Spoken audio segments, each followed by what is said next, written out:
بسم اللہ الرحمن الرحیم۔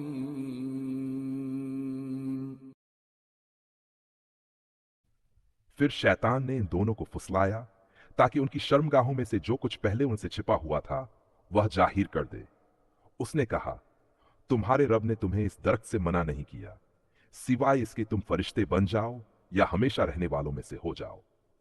شیطان نے ان دونوں کے سامنے اللہ کی قسم کھا کر کہا، میں تمہارا سچا صلاح کار ہوں۔ تو اس نے انہیں دھوکے سے گمراہ کیا۔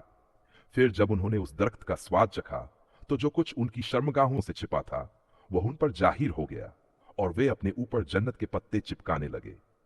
ان کے رب نے انہیں پکار کر کہا، کیا میں نے تمہیں اس درخت سے منع نہیں کیا تھا اور کہا تھا کہ شیطان تمہارا کھلا دشمن ہے؟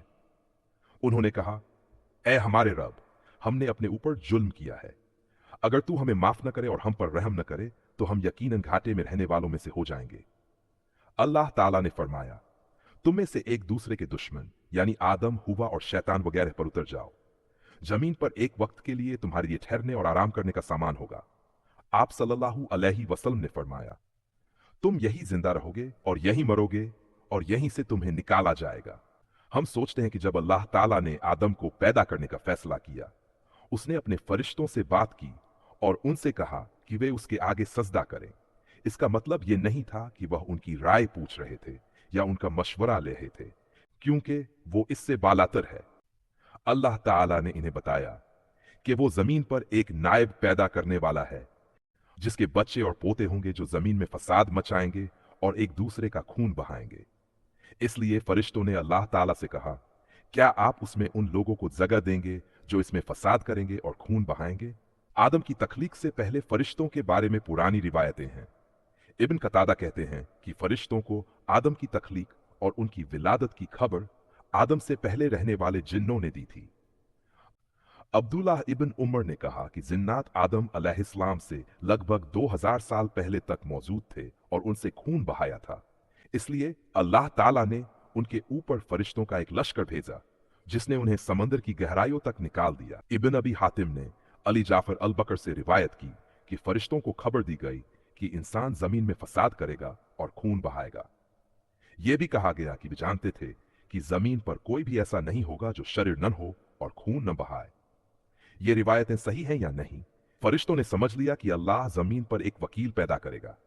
اللہ تعالیٰ نے اعلان کیا کہ وہ مٹی سے ایک انسان پیدا کرنے والا ہے، اسے ڈال کر اس میں اپنی روح پھونک دے گا اور پھر فرشتے اس کے آگے سجدہ کریں گے۔ رسول اللہ صلی اللہ علیہ وسلم نے فرمایا، اللہ تعالیٰ نے آدم علیہ السلام کو مختلف زمینوں کی مٹھی بھر مٹی سے پیدا کیا، اس لیے بنی آدم زمین کی ساخت کے مطابق پیدا کیے گئے۔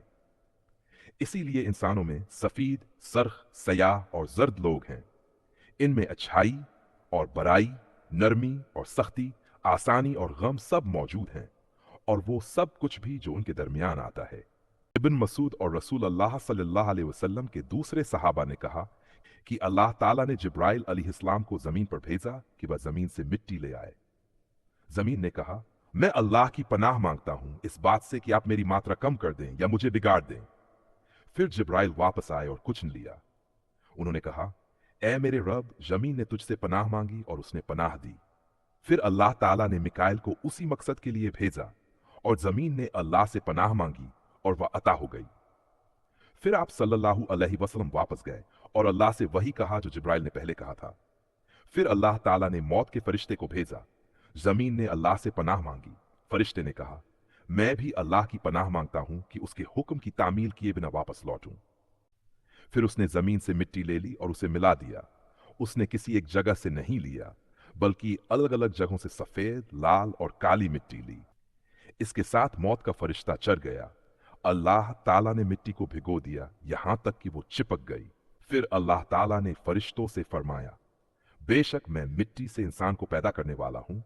پھر جب میں نے اسے بنا لیا اور اس میں اپنی روح پھونک دی تو تم اس کے آگے سجدہ کرو۔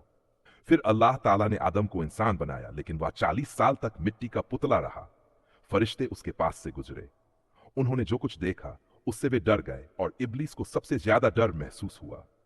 وہ آدم علیہ السلام کی شکل کے پاس سے گزرتا تھا، اسے جھاڑتا تھا جس سے مٹی کے برتن جیسی آواز آتی تھی۔